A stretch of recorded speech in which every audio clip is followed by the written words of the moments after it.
Geography की इस lecture series के लेक्चर नंबर 3 में universe and our solar system को आज हम डिस्कस करेंगे। आज के इस लेक्चर में हम जो डिस्कस करने जा रहे हैं वो रहेगा लैटिट्यूड एंड लॉन्गिट्यूड के बारे में, varying day night, seasonal variation and then important terms, then eclipses, then some facts that will remain important from your exam point of view, और उसके बाद हम प्रीवियस ईयर एमसीक्यूज को जो है देखेंगे। आइए स्टार्ट करते हैं हम पहले लैटिट्यूड एंड लॉन्गिट्यूड से। फर्स्ट ऑफ ऑल हमें ये पता होना चाहिए लैटिट्यूड एंड लॉन्गिट्यूड की जो है सिग्निफिकेंस क्या है। लैटिट्यूड एंड लॉन्गिट्यूड जो है वो अर्थ पे किसी भी लोकेशन को डिस्क्राइब करने के लिए यूज की जाती है। क्लियर है? आपने बस ये बात याद रखनी है, लॉन्गिट्यूड एंड लैटिट्यूड जो है वो अर्थ की किसी भी लोकेशन को डिस्क्राइब करने के लिए यूज की जाती है। अब हम देखते हैं कि लैटिट्यूड्स क्या होते हैं और लॉन्गिट्यूड्स क्या होते हैं। यहाँ पे आप एक जो है पिक्चर देख रहे हैं जहां पे आपको 3 ग्लोब्स दिखाए गए हैं। तो फर्स्ट ग्लोब में जो है आपको हॉरिजॉन्टल लाइंस दिखाई गई है, दूसरे में आपको जो है वर्टिकल लाइंस दिखाई गई है, थर्ड में जो है हॉरिजॉन्टल और वर्टिकल लाइंस दिखाई दे रही हैं। जो लैटिट्यूड होता है वो इमेजिनरी हॉरिजॉन्टल लाइंस हैं। जो इमेजिनरी हॉरिजॉन्टल लाइंस हैं वो लैटिट्यूड्स हैं। अब लॉन्गिट्यूड जो है आपको पता है लॉन्ग का मतलब क्या होता है? लॉन्ग का मतलब होता है लंबा, और कोई भी चीज जो है लंबी कौन सी डायरेक्शन में होती है? लंबी वो वर्टिकल डायरेक्शन में होती है। तो लॉन्गिट्यूड जो है दैट इज हमारी इमेजिनरी वर्टिकल लाइंस। क्लियर है? हमारी इमेजिनरी हॉरिजॉन्टल लाइंस लैटिट्यूड है एंड हमारी इमेजिनरी वर्टिकल लाइंस जो है वो लॉन्गिट्यूड है। जब हम लैटिट्यूड और लॉन्गिट्यूड को एक दूसरे के साथ मिला देंगे तो हम अर्थ की किसी भी लोकेशन को ट्रेस कर सकते हैं। क्लियर है? अब एंड में यहाँ पे इस स्लाइड के एंड में यहाँ पे एक नोट लिखा है जहां पे लिखा है moving east to the meridian means gain of the day. ये आप यहाँ पे नोट कर लीजिए, मैं इसको आने वाली स्लाइड में जो है डिस्कस करूंगी। अब आपको थोड़ा सा मैं बता देना चाहती हूँ लैटिट्यूड की इंपॉर्टेंस और लॉन्गिट्यूड की इंपॉर्टेंस के बारे में। यहाँ पे जो है लेट्स से हम एक ग्लोब को लेते हैं, ये हमारा ग्लोब है। लैटिट्यूड हमने बोला कि इमेजिनरी हॉरिजॉन्टल लाइंस हैं। इमेजिनरी हॉरिजॉन्टल लाइंस जो हैं वो हमारी लैटिट्यूड है। क्लियर है? आपको पता है किसी भी सर्कल का जो डायामीटर होता है, किसी भी सर्कल का जो डायामीटर है वो उसका लॉन्गेस्ट लेंथ है। क्लियर है? वो उसकी लॉन्गेस्ट लेंथ है। जो डायामीटर होगा किसी भी सर्कल का वो लॉन्गेस्ट लेंथ होती है उसकी। उसके बाद जितनी भी लाइंस आप ड्रॉ करोगे उससे पैरेलल, उनकी जो लेंथ है वो डायामीटर से हमेशा छोटी रहेगी। क्लियर है? यहां तक क्लियर है? अब ये जो सेंटर से हम लाइन पास कर रहे हैं, जो सेंटर से सर्कल के सेंटर से या इस ग्लोब के सेंटर से जो लाइन पास कर रही है इसको हम बोलेंगे ये 0 डिग्रीज है। इसको हम रेफरेंस मानेंगे, ये 0 डिग्रीज है। इस हॉरिजॉन्टल लाइन जो 0 डिग्री पे है इसको कहा जाता है इक्वेटर। ओके, अब अगर हम इस 0 डिग्री से ऊपर की तरफ को जाएं और 23.5 डिग्री नॉर्थ पे जाएं तो ये 23.5 डिग्री नॉर्थ जो है इसको बोला जाता है ट्रॉपिक ऑफ कैंसर। क्लियर है? ट्रॉपिक ऑफ कैंसर जो है 23.5 डिग्री नॉर्थ पे जो लैटिट्यूडनल लाइन है, जो लैटिट्यूडनल लाइन है उसको ट्रॉपिक ऑफ कैंसर कहा जाता है।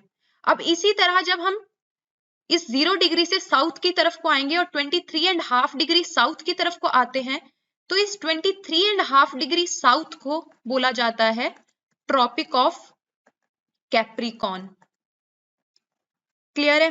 23.5 डिग्री नॉर्थ को बोला जाएगा tropic of cancer, 23.5 degree south को बोला जाएगा ट्रॉपिक ऑफ कैप्रिकॉर्न। ओके, अब हम जब इस 0 डिग्री से ऊपर की तरफ को जाएं और 66.5 डिग्री नॉर्थ की तरफ को जाएं, क्लियर है? तो इस 66.5 डिग्री नॉर्थ को बोला जाता है आर्कटिक सर्कल। इसको बोला जाता है आर्कटिक सर्कल। और इसी तरह से जब हम इस 0 डिग्री से साउथ की तरफ को आते हैं एंड 66.5 डिग्री साउथ की तरफ को आए, जब हम 66.5 डिग्री साउथ की तरफ को आए तो इसको बोलेंगे अंटार्कटिक सर्कल।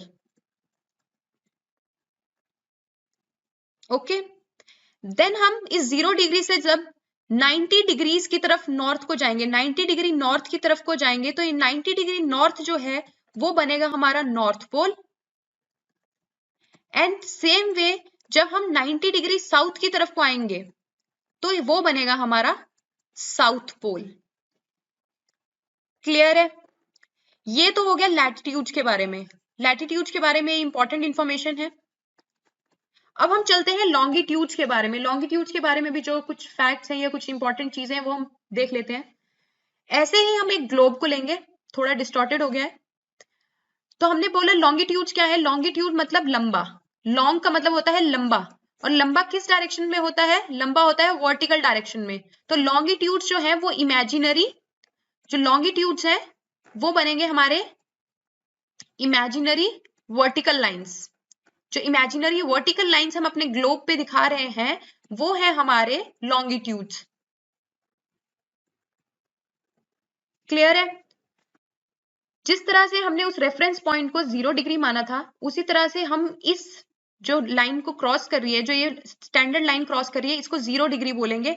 और इस 0 डिग्री वर्टिकल लाइन को और इस 0 डिग्री लॉन्गिट्यूड को हम क्या कहते हैं? Prime meridian. क्या कहते हैं? Prime meridian. क्लियर है? अब आपने एक चीज याद रखनी है, जो 180 डिग्री वेस्ट वाली लाइन है, 180 डिग्री वेस्ट वाली इसी तरह से लॉन्गर लाइन है, उसको बोला जाता है इंटरनेशनल डेट लाइन। अब इसको इंटरनेशनल डेट लाइन क्यों बोला जाता है?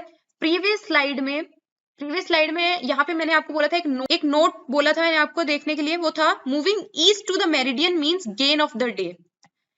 अब इसको हम यहाँ देखते हैं, जब 180 डिग्री वेस्ट का जो मेरिडियन है, 180 डिग्री वेस्ट का मेरिडियन है, उसके हम ईस्ट डायरेक्शन की तरफ को जाएंगे तो we will gain a day. जब हम 180 डिग्री वेस्ट ऑफ मेरिडियन जाएंगे, 180 डिग्री वेस्ट के ईस्ट ऑफ डायरेक्शन में जाएंगे तो we will gain a day. इसी तरह जब इस 180 डिग्री वेस्ट मेरिडियन के हम वेस्टर्न डायरेक्शन में जाएंगे तो we will lose a day. अब इस गेन अ डे और लूज अ डे का मतलब क्या है? 180 डिग्री वेस्ट की जो लाइन है वो आती है रशिया एंड यूएसए के बीच में, तो रशिया इस तरफ को है, रशिया इस डायरेक्शन में है एंड यूएसए जो है यहां पे है। तो ईस्टर्न डायरेक्शन में जो है यूएसए है और वेस्टर्न डायरेक्शन में है रशिया। क्लियर है? जब रशिया में लोग 1 जनवरी सेलिब्रेट कर रहे होते हैं, मतलब न्यू ईयर सेलिब्रेट कर रहे होते हैं ना, तो यूएसए में अभी 31 दिसंबर होती है। ठीक है, तो इसका मतलब है कि अगर आपको 1 जनवरी सेलिब्रेट करनी है 2 बार, तो आप 31 दिसंबर जब यूएसए में है तब आप रशिया में आ जाए, तब आप एक 1 जनवरी सेलिब्रेट कर लेंगे। जब रशिया में 2 जनवरी है तब आप चले जाएं यूएसए में और वहां पे आप 1 जनवरी को सेलिब्रेट कर लें। अब आपको समझ में आएगा गेन अ डे का मतलब क्या है? गेन अ डे का मतलब क्या है कि आप एक दिन पीछे चल रहे हैं। क्लियर है? बस ये कुछ इंपॉर्टेंट चीजें हैं जो आपको नोट करने के लिए यहाँ पे और समझने के लिए। अब आगे की तरफ चलते हैं हम। नेक्स्ट जो हमारा टॉपिक है वो है varying day and nights and seasonal variation के बारे में। प्रीवियस लेक्चर में जब हमने डिस्कशन की थी तो हमने बोला था कि डे एंड नाइट का वेरिएशन या सीजन्स का वेरिएशन किसकी वजह से होता है। हमने बोला था कि हमारी जो अर्थ है वो अपनी एक्सिस पे 23.5 डिग्री से टिल्टेड है। क्लियर है? ये हमने डिस्कस किया था अपने प्रीवियस लेक्चर में कि 23.5 डिग्री से जो अर्थ है वो अपनी एक्सिस पे टिल्टेड है। इस टिल्ट की वजह से, बिकॉज ऑफ दिस टिल्ट, जो दिन और रात होते हैं उनकी लेंथ में जो है वेरिएशन है। इसीलिए हम बोलते हैं कभी कभी जब गर्मियां होती है कि दिन लंबे हैं रातें छोटी हैं, सर्दियों में बोलते हैं रातें लंबी हैं और दिन छोटे हैं। वो किसकी वजह से है? वो इस वजह से है क्योंकि अर्थ जो है अपनी एक्सिस पे 23.5 डिग्री टिल्टेड है। अगर ये टिल्ट ना होता और अर्थ अपनी एक्सिस पे बिल्कुल भी टिल्टेड नहीं होती, तो जो दिन की लेंथ है मतलब दिन और रात जो होते वो बराबर होते, दिन और रात जो होते वो बराबर होते, मतलब 12-12 घंटे के होते। अब हमने देखा कि वो 12 घंटे के नहीं होते, वो 12 घंटे के इसलिए नहीं है क्योंकि अर्थ जो है अपनी एक्सिस पे 23.5 डिग्री टिल्टेड है। क्लियर है? अब ये दो जो पॉइंट्स हैं मैंने आपको यहाँ पे समझा दिए हैं। नेक्स्ट जो पॉइंट है वो ये है आर्कटिक सर्कल पे। अभी हमने पिछले स्लाइड में देखा आर्कटिक सर्कल है 66.5 डिग्री नॉर्थ पे, वहां पे 22 दिसंबर के दिन, 22 दिसंबर के दिन सूरज जो है उदय नहीं होता है, मतलब sun never rises on 22 of December. 22 of December के दिन आर्कटिक सर्कल पे कंप्लीट 24 आवर्स के लिए डार्कनेस होती है, मतलब कंप्लीट 24 आवर्स के लिए डार्कनेस रहेगी 22 दिसंबर के दिन आर्कटिक सर्कल पे। और 21 जून वाले दिन, 21 जून वाले दिन आर्कटिक सर्कल पे 24 घंटे के लिए डे लाइट रहेगी, मतलब पूरे दिन के लिए वहां पे जो है सवेरा रहेगा, पूरा दिन वहां पे लाइट रहेगी। तो समर्स में जो आर्कटिक सर्कल है उसको लैंड ऑफ मिडनाइट सन बोला जाता है। अगर आपसे पूछा जाए कि लैंड ऑफ मिडनाइट सन किसको बोला जाता है, तो वो है हमारा आर्कटिक सर्कल। आर्कटिक सर्कल को लैंड ऑफ मिडनाइट सन बोला जाता है। और कौन से सीजन में, ये भी आपने याद रखना है, समर्स में, समर्स में उसको लैंड ऑफ मिडनाइट सन बोला जाता है।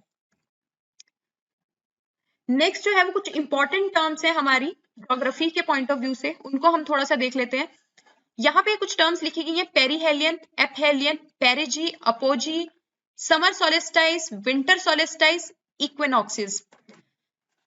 यहाँ पे मैं आपको एक कॉमन सी या कीवर्ड्स बता देती हूँ। हेलो जो वर्ड होता है वो सन से रिलेटेड होता है, हेलो वर्ड जो है वो सन से रिलेटेड होता है। तो यहाँ पे आप देख ली पेरीहेलियन, हेलियन जो है मतलब ये हेलो वर्ड है and this is related to sun. Perihelion जो है, पेरीहेलियन जो है वो एक ऐसा पॉइंट है, एक ऐसा पॉइंट होता है जब अर्थ जो है वो सन के नियरेस्ट होती है, मतलब सबसे ज्यादा करीब जब अर्थ होगी सन के, तो उस पॉइंट को बोला जाएगा पेरीहेलियन। एंड जब अर्थ जो होती है सन से फारदेस्ट, सबसे दूर वाले पॉइंट पे होगी, तो उसको बोलेंगे एपहेलियन। क्लियर है? नेक्स्ट है पेरिजी। पेरिजी जो है वो मून से रिलेटेड है। जब अर्थ मून के नियरेस्ट पॉइंट पे होगी तो उस पॉइंट को बोलेंगे पेरिजी।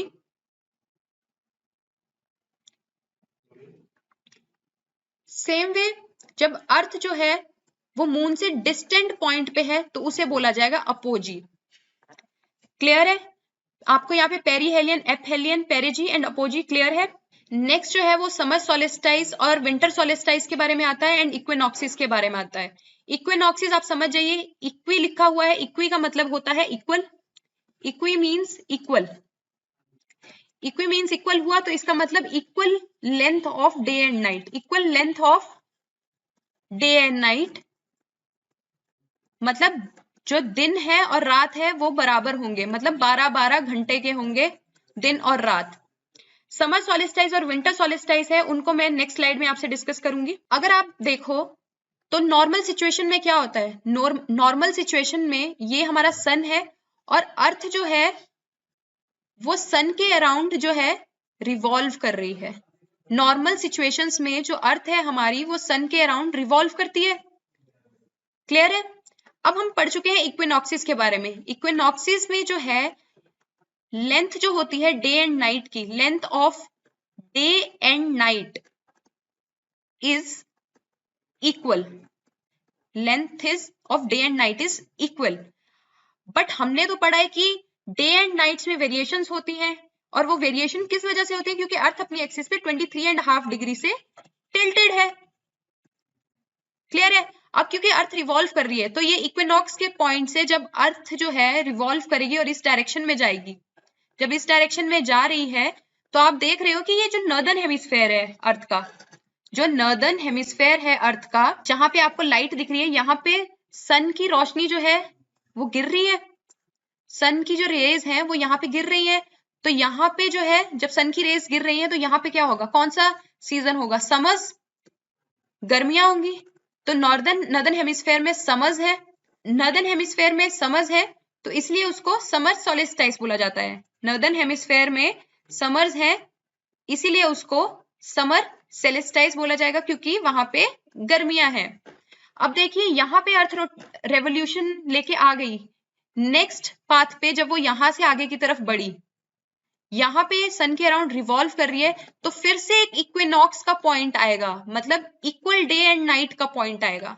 इस इक्वल डे एंड नाइट के पॉइंट के बाद फिर अर्थ जो है वो रिवॉल्व करेगी सन के अराउंड। जब वो सन के अराउंड रिवॉल्व कर रही है, तो अब एक ऐसे पॉइंट पे पहुंच गई जहां पे नॉर्दर्न हेमिस्फेयर में, ये नॉर्दर्न हेमिस्फेयर था हमारा, नॉर्दर्न हेमिस्फेयर है। अब देखो यहाँ पे जो है ब्लैक शेड या डार्क शेड दिखाई जा रही है।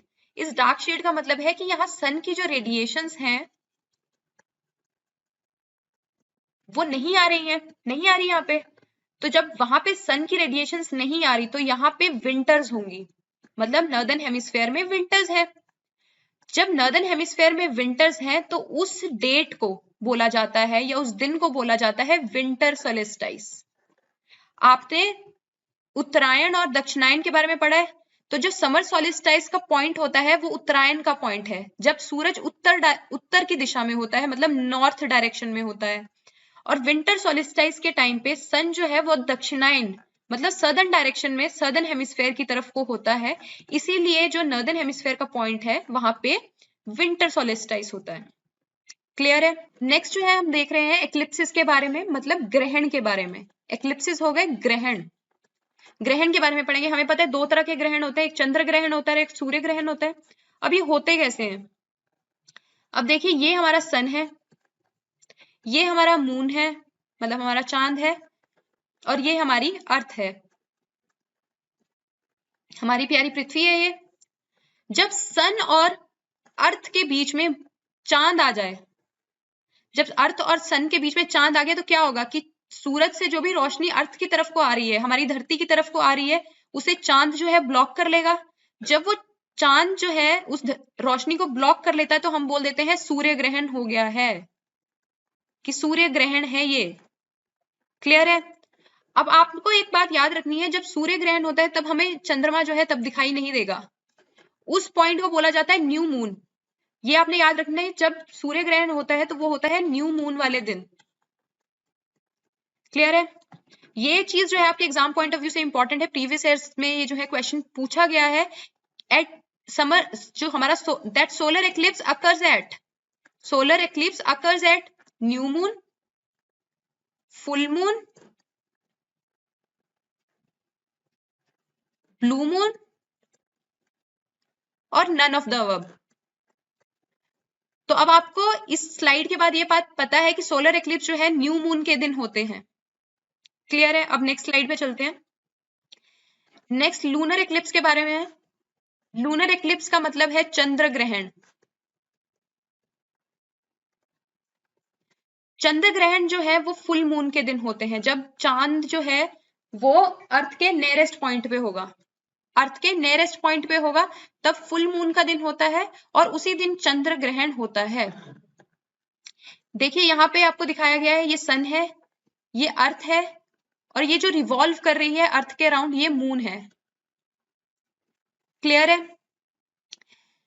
जब हमारे सन और मून के बीच में अर्थ आ जाए, जब सन और मून के बीच में अर्थ आ गई, उस दिन हमारा जो है चंद्र ग्रहण होता है, उस दिन चंद्र ग्रहण होगा।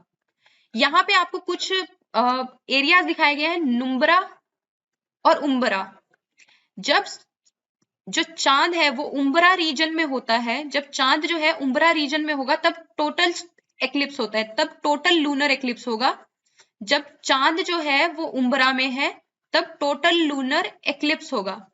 और इसी तरह से जब चांद नुम्ब्रा में है तब हमारा पार्शियल एक्लिप्स होता है, मतलब अर्ध चंद्र ग्रहण होगा। क्लियर है? आपने बस यही याद रखना है एग्जाम पॉइंट ऑफ व्यू से कि that solar eclipse occurs at new moon and lunar eclipse occurs at full moon. Next slide में फैक्ट्स हैं जो आपके एग्जाम पॉइंट ऑफ व्यू से इंपॉर्टेंट रहेंगे, वो डिस्कस कर लेते हैं। आपने ये चीज याद रखनी है, जो स्टैंडर्ड मेरिडियन है इंडिया का, या इंडियन स्टैंडर्ड टाइम जो है, इंडिया स्टैंडर्ड टाइम जो है 82.5 degree east of from the standard meridian of India. Clear है। अब नेक्स्ट जो है वो इंडिया का लॉन्गिट्यूडनल एंड लैटिट्यूडनल एक्सटेंड दिया हुआ है। जो उसका लॉन्गिट्यूडनल एक्सटेंड है that is 68 degree 7 minutes east to 97 degree 25 minutes east, and उसका जो लैटिट्यूडनल एक्सटेंड है that is 37 degree 6 minute north to 8 degree 4 minute north. अगर आप दोनों का डिफरेंस देखिए, यहाँ पे भी अप्रोक्सीमेटली 30 डिग्रीज का डिफरेंस है एंड यहाँ पे भी अप्रोक्सीमेटली 30 डिग्रीज का डिफरेंस है। क्लियर है। आपने ये याद रखना है, अगर कोई पूछ ले कि रेंज क्या है लॉन्गिट्यूडनल एंड लैटिट्यूडनल एक्सटेंड की, तो that is approximately 30 degrees. Clear है।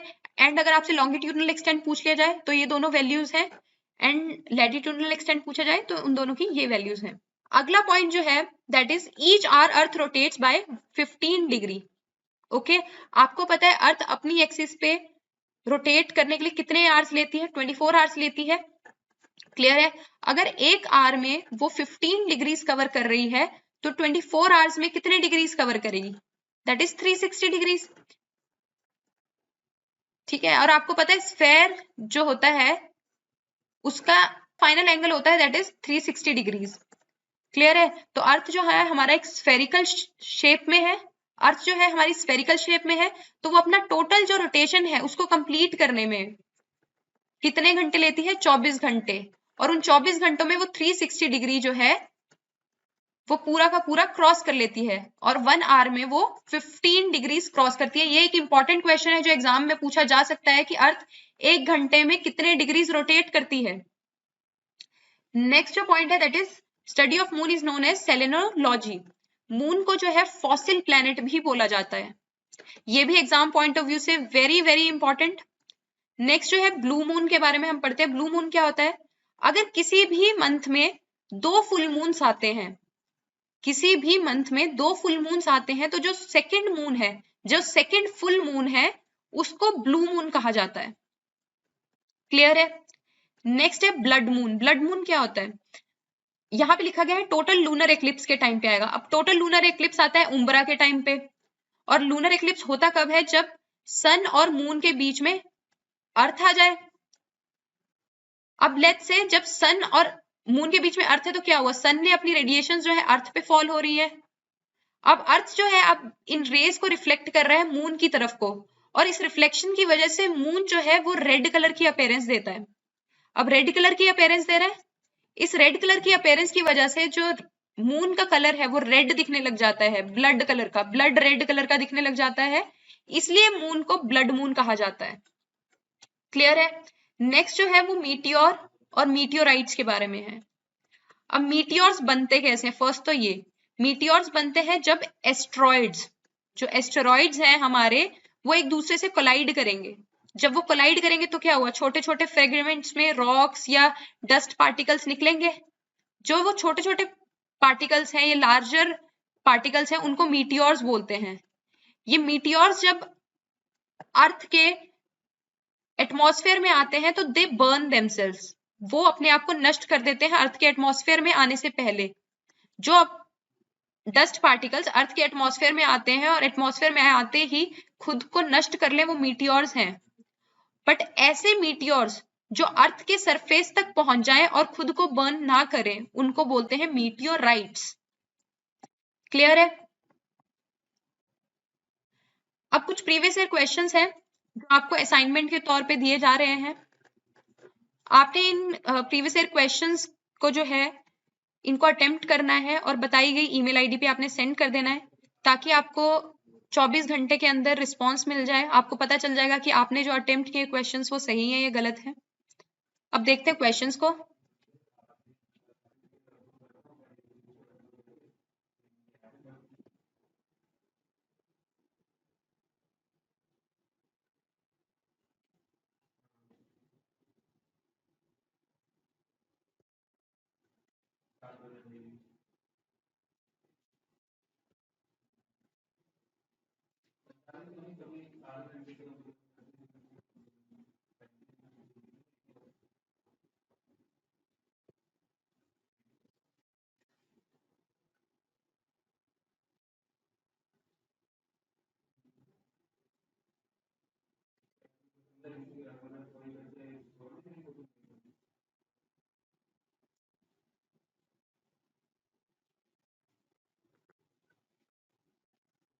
और यहाँ पे जो ईमेल आईडी लिखी है crackit.shikha@gmail.com, यहाँ पे जो है अपना रिस्पॉन्स जो है आपने सेंड करना है और आपको 24 घंटे के अंदर जो है रिस्पॉन्स दे दिया जाएगा। आप कभी भी इस वीडियो को देखिए, इस वीडियो को कभी भी देखिए और आप अपने रिस्पॉन्स को भेज दीजिए अगर आपको करेक्ट आंसर्स को जो है करेक्ट आंसर्स आपको जानने हैं। अब हम अपने नेक्स्ट लेक्चर में जो है वो एटमॉस्फेयर के बारे में डिस्कस करेंगे, अर्थ के एटमॉस्फेयर के बारे में डिस्कस करेंगे और वहां पे एटमॉस्फेयर की कौन कौन सी डिफरेंट लेयर्स होती हैं, एटमॉस्फेयर की डिफरेंट लेयर्स के बारे में जो है हम डिस्कशन करेंगे।